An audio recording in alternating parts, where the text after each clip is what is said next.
Баршаңызға сәлем достар, менің каналыма қош келдіңіздер. Бүгін өте керемет, жұп-жұмсақ, дәмді болып шығатын булочки дайындаймыз. Ол үшін ыдысымызға жылы сүтімізді құямыз. Оның үстіне қант саламыз, ашытқымызды саламыз, жақсылап араластырып аламыз. Және оның үстіне бір жұмыртқаны саламыз. Қаймақты саламыз, барлығын мен мөлшерін астында қалдырдым. Сұйық майды құйып, араластырып, үстінен аз-аздан ұн салып, қолымыздың көмегімен жұмсақ қамыр илейміз. Илеп болғаннан соң, бөлме температурасында тұрған сары майымызды салып, барлығын жақсылап июін қандырып, бетіне пленка қойып, жылы жерге қамырымыз көтерілгенше қойып қоямыз. 1 сағаттың ішінде қамырымыз көтеріліп дайын болды.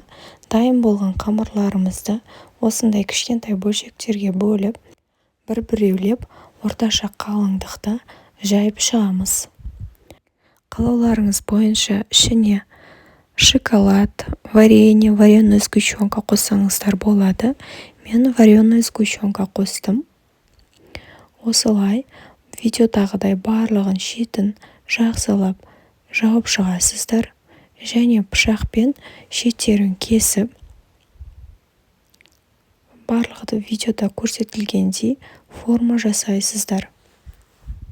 Шеттерін жақсылап бекітіп шығу керек, себебі піскен кезде ішіне салған сгущенкамыз ағып кетпес үшін. Сіздерге түсінікті болу үшін екінші рет тағы да көрсеттім.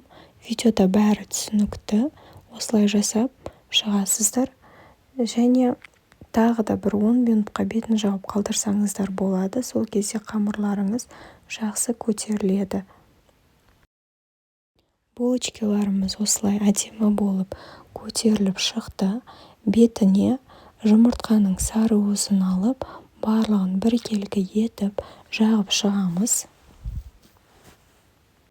Барлығының бетіне біркелкі етіп жағып болғаннан соң, қызып тұрған пешімізге 160 градуста пісіріп аламыз.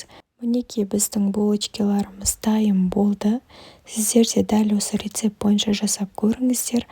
Баршаңызға ас болсын.